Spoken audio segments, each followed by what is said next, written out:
This is the Ring Out Podcast. I go by the name of Papa Jr., the worst What Culture Pro Wrestling shows ever. This is probably my top 10 wrestling. In my previous videos and in my previous watch along, I have been mentioning What Culture Pro Wrestling. How I enjoyed it. The reason why I enjoyed it around that time, and also New Japan, this was like around for me 2016, 2017. I was new to outside of WWE. Like, I had no idea there were other shit outside of WWE.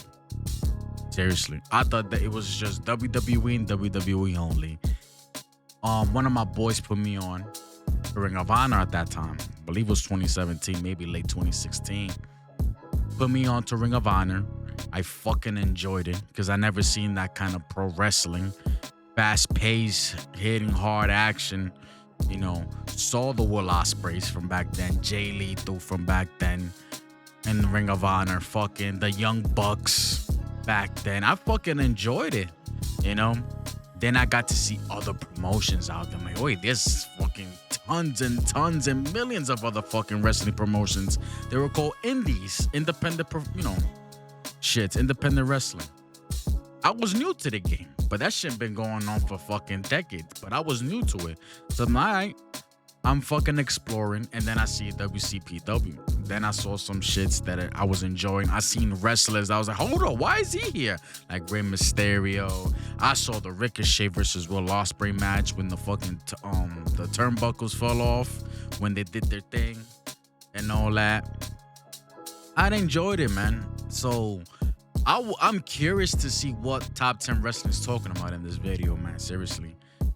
Because I enjoyed it. Maybe I didn't see it in a way, in the eyes of a mark. Because we're all marks. All right? We're all marks. Right, MJF? You fucking mark! You damn right, brother. But intro been long enough. Y'all see my side of the story. I'm curious. Let's get it. Boom. Recently on the channel, I've been reviewing a lot of What Culture Pro Wrestling. The wrestling. I heard he's doing bad right now. I don't know why. I don't know what's going on with him.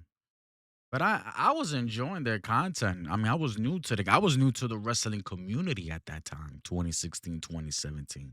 I was brand new. I'm like, whoa, look at all these fucking people, man. Promotion that was started by the What Culture Wrestling YouTube channel. Okay, Simon Miller. This dude was like the first guy I've ever listened to with a wrestling podcast. Then I got to explore even more. I remember this. Is this Jobber? Jobber something. The one sitting on the floor with links to the lady. Adam Pacitti. Look at that Pacitti Club. I remember that. I don't remember the other guy on Pacitti's left. There's another guy named Ross. I used to watch his fucking, he was wearing a crown with the shit and all that. Ooh, hold on. Something went out. What went out? My mouse. Everything good. Anyways, they go Blampe, Miller, Pacitti. I forgot the other dude. Jobber something. And I don't know the lady. I don't know the lady.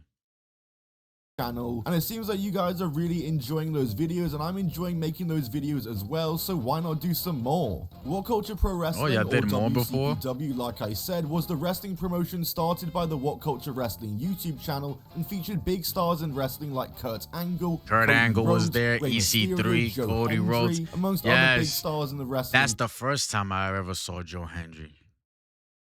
Yes, What Culture Pro Wrestling. Oh, this shit coming back to me. Scene at the time, and it would also feature the personalities of the What Culture Wrestling YouTube channel on the Rampage show as well. It made for a very interesting watch, particularly on their weekly show Loaded, which aired for free every week on YouTube. And today we're going to be reviewing the worst 2 rated episodes. I was always looking forward to Loaded after school. I remember those days. After school, no, fucking after work. I'm bugging out. I used to watch the Attitude Era videos in some certain website after school in my high school days back in 2010, 2011. I used to rush home to go to those websites to find the Attitude Eras, the Raws, and the SmackDowns from back in the day. This was before the WWE Network. Feel me? CPW Loaded. So like the video and let's watch some more What Culture Alberto Pro Del Wrestling. Dipshit. Shout out to Solo, man. WCPW We start the show Loaded. off seeing King Look at Ross Ross right here, man. The end is nigh. The end is nigh. Everybody going. The end is nigh. on commentary in front of a very sensory overload green screen. He is on commentary alone for this show, doing it Joey Styles style, as the show opens with Joe Hendry and Joseph. Okay, so he's talking about episodes that have been the worst. All right, I thought he meant like the whole What Culture Pro Wrestling, which is ass. But he said he got more videos of these of this shit. I wanna see more of them. This is he just dropped this recently, so. Connor's in the ring. Joe Hendry asks for his own promo time and cuts a baby. I remember promo this Joe Hendry, as he talks man. about his desire to become the WCPW World Champion. He challenges Rampage to a #1 contenders match for tonight's main event and tells him to come out, to which he does, and is followed by Adam Blompier, who is Rampage's manager. Adam Blompier introduces himself as the face of What Culture Wrestling, as Joe Hendry says he's the face of What Culture Pro Wrestling. Some words exchanged, but Blompier accepts the challenge and the main event is on, as Blompier then goes to join commentary with King Ross in front of their sensory overload green screen as we go to our next match. It's Primate, who was out with What Culture Wrestling personality. I remember Primate Susie as Kennedy. well. You might Yeah. remember her from the What Culture Wrestling channel. She did the Cesaro section, I can remember, and Primate is up And the mask luchador with the horns, man. Ligero, that's his name. It was always Ligero in every fucking show. Primate, Rampage. Yeah, good times. against the Iron Man Joe Coffey, who is coming out to Joe Iron Man by Coffey Black as well, Sabbath yes. and is wearing an Iron Man mask. You might reckon Michael Elgin. I think that's his name. Michael Elgin or Elgin. Michael Elgin. What happened to him? I enjoyed him in this show too.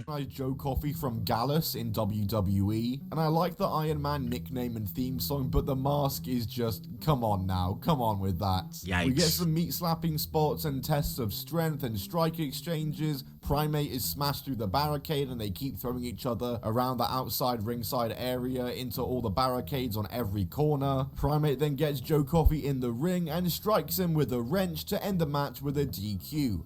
Oh wait, it's a no contest for some reason, not a DQ, even though Joe Coffey did nothing. How is that a no contest? That makes no sense. Primate then chokes out Joe Coffey with a chair to end the segment. That felt pretty pointless in the end, and I don't get why it was a no contest. If they were trying to build up Primate as a killer, they made him look like a coward here by having to scrape a no contest finish. One that should have been a DQ finish. Maybe they didn't do that because they didn't want him to have a loss under his belt. Anyway, Big Damo is out next. You might remember him as Killian Dane in the Sanity stable in NXT for some time. He's out with Jack the Jobber as What Culture personalities are just taking over the show at this point, as we hear from Jack on the mic and he states Damo's claim to becoming WCPW World Champion and puts him in a Pachinko Jack the Club Job or t-shirt, some shit like as that. Drake I think he comes just out said next it. and says he wants to find himself a challenge and asks if he wants to go right now and strike a chord. This is with him Drake. As we jump Man, if straight your name into is the Drake, I match. feel bad for Drake you. gets offense early in, but Damo just absolutely destroys him and defeats him in just under 2 minutes, as he just essentially squashes him right here. And that is how you build up a monster character. Whatever they were doing with Primate was not it, but this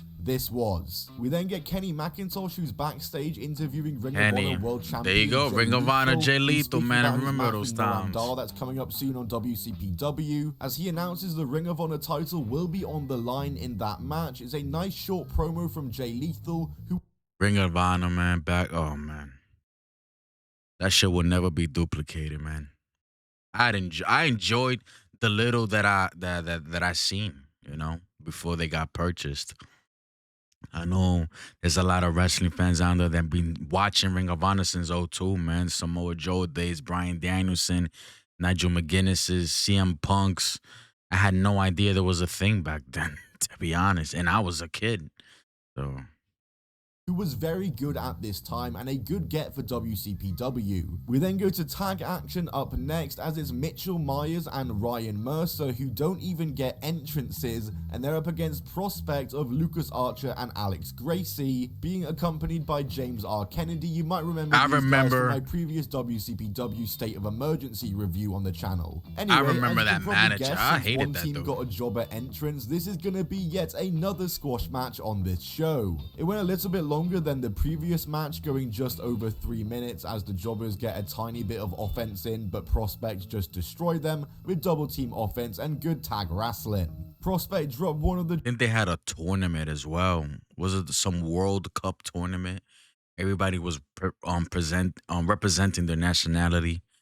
Yeah, I remember that tournament. Jobbers right on their head with their double team finish to win the match in dominant fashion. Martin Kirby is out next. He gets on the mic and I remember this guy too. Coming out right now, it's El Ligero. El He comes out Ligero. and falls over the rope as he comes in. Haha. Oh, Comedy gosh. spot funny. Kirby That's not absolutely him. dominates this match. He's getting Dude look cocky, fat. using the That mic ain't him. between moves, and is just talking on the mic, yapping to the crowd, giving his own commentary on the events as he's just breaking El Ligero down throughout the match. Martin Kirby then drinks some water and tries to spray it on Ligero, but he ducks it, and the ref is sprayed and is acting like he's been blinded when it's just water. Ligero plays dead and then There rolls you up go. Kirby and gets the win, as thought I was Kirby is bugging. embarrassed. That was certainly... Okay, that was kind of stupid because you got two different Ligeros wearing two different colors, ref. You're telling me you're colorblind now over fucking water? Get the fuck out of here. And I knew I wasn't bugging. The green Ligero was fat. I'm like, hold on, I ain't Ligero. There's Ligero, the red and black. Something. Kirby was definitely entertaining, and it was definitely to build something up, obviously, as Kirby backstage confronts Adam Pacitti and says the match was the biggest screw job since Montreal, and that the match doesn't count, and shoves the... And that shit look weird. A wrestler looking up to whoever he was at the time, Pacitti. Shit look weird, bro. I see why WWE makes interviewers, if you're tall, you better crouch down, motherfucker. You gotta make our wrestlers look fucking big and tall. The mic in his face. These were seeds being planted, as these two had a long-term feud in WCPW. Yes, that's right. Martin Kirby and current Cultaholic presenter Adam Pacitti had a legit long-standing feud in WCPW, and it was actually pretty damn good and well written. Ross is back alone on commentary now, as Adam Blompier is accompanying his client Rampage as he's out for his main event match against Joe Hendry. This match was the only match on the show that was, thank God, not a squash match, as it went the longest on the show at 8 minutes. It was the best match of the show by a lot, which also unfortunately isn't really saying a lot. And this match itself was also pretty mid. It was just on a show where every match was a squash match and was just pure filler, so of course it was... I could have sworn the Lotus shows, they had way more people than this. better. There's nothing really much to speak of. It was just a standard. There was barely basic anybody match, there. which there's nothing wrong with. But Joe Hendry is very over from early on in What Culture Pro Wrestling and has some good character work in this match as well. Joe Hendry looks to have the match won with his fallaway slam, which results in a near fall, but a distraction from Blompier leads to a Samoan drop and a win for Rampage. Does a Samoan drop suit Rampage? I'll leave that up to Marky D123. Anyway, Rampage is the #1 contender, that's the show, and the show itself was, yeah, not very good. It was very filler heavy, which for your third episode, I don't think is a very good thing. I think it's a very early third on into your episode. company for your weekly show, you need to be loading these episodes, no pun intended. Guess I wasn't watching they're at trying that to build people time. up, but I we could have needed sworn some there were more impact on this people. show. We didn't really get There any barely of that. anybody Anyway, there. on to the next one. Episode 12.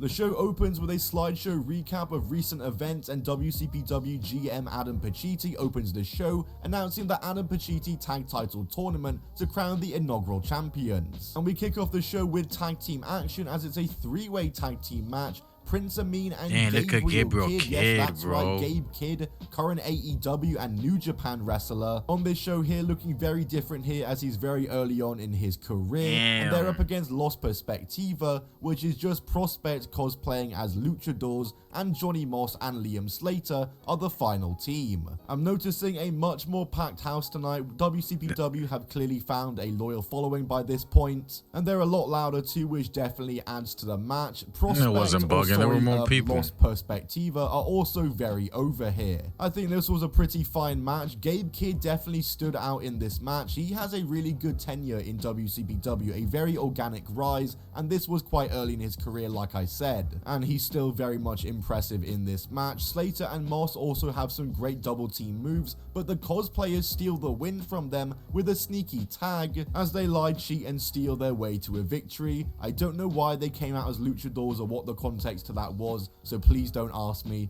but it happened and the match was okay, I guess. Anyway, up next, Bret the Hitman Hart is here. Yes, that's right. Bret Hart is at a What Culture Wrestling show, a weekly show. He arrives to a big pop, but yeah, I'm pretty sus because they've got to be reusing footage right here. They have an entirely different announce team because now Jim Ross and Jim Cornette are... I forgot Ross was there as well. Jim Cornette, I don't remember, but JR, I remember him being there as well. Funny, man. Come on, bro. I enjoy What Culture Pro Wrestling at that time. All of a sudden on commentary until they changed their name to Defiant or some shit like that. Then everything just went to shit. Bret Hart yaps and tells some anecdotes to the crowd before Prospect interrupts. They look to attack Bret, but the teams from the last match make the save. And surely it would have made sense to air this part of the show earlier on the episode before the actual match itself. Why would they put this after? That doesn't really make any sense. And yeah, that's just how it ends, by the way. Bret Hart probably made at least 5 figures minimum from that appearance. Bret the Swindler Hart, what a guy. We then get a backstage yap with the Iron Man without his mask, who's talking about his recent match and loss to Coffee Brothers, Suzuki, and says it's time to step his game up as he didn't have his brother no more too? Susie Kennedy with him after he attacked her at the last pay-per-view, and it's a 4-on-1 handicap gauntlet match here. He's up against Connor Renshaw, Joe Biggs, Leon Mercer, and Stan Kellett. Primate ranks these 4 lads around and absolutely destroys them as he takes 0 damage this entire match, with the ref stopping the match, and he destroys them all after the bell, and the crowd are actually going pretty crazy for this. Yeah, this was some good shit and how to actually build up a monster. Where was this the last episode we watched with Primate? But anyway, the main event for this show is up next, and to be honest, I'm not counting this as actually the main event for this show personally, because the main event for this show is a replay of a match from their last pay-per-view. Alberto El Patron, the former Del Rio, El Ligero, and Travis Banks in a 3-way match for the internet title. The list of competitors in this match has not aged well, and as I said, it's a replay for a match, so I am personally not counting this towards the review properly. It's literally from a show just a week or so prior, for fuck's sake. Just so lazy here. El Ligero wins if you care. Yeah, this show was lots of filler once again, to the point they were reusing segments, literally reusing the Bret Hart segment and the... Why plan a weekly show? You're gonna have a lot of fillers. What's going on, bro? Weren't they like an hour show?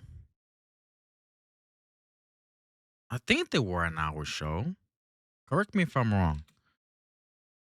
The main event match. The entire second half of this show was literally reused filler. Even so, I do still think I enjoyed it more than WCPW Loaded number 3, as the crowd were definitely hotter for this episode, and they found a loyal audience by this point who was active and loud during the shows. Hey, shout out to the UK, man. They are fans. And that definitely added to the experience. Whereas WCPW 3 had a bit of a dead crowd and dead matches, and it just wasn't that great. Not to say this episode was good either, it just definitely helped to have a crowd that were active and seemed to at least be enjoying themselves. Anyway, guys, that's it from me. That's it? Oh, shit. WCPW review. Oh, yeah, that's it. Yo. So he only mentioned what? Oh, he did say 2 episodes. Yo, I'm gonna check out more of his shit on What Culture Pro Wrestling. What else he spoke about? I mean, I didn't see those 2 episodes, so I probably wasn't watching at that time. Maybe a little later. But yeah, ladies and gentlemen, we made it this far.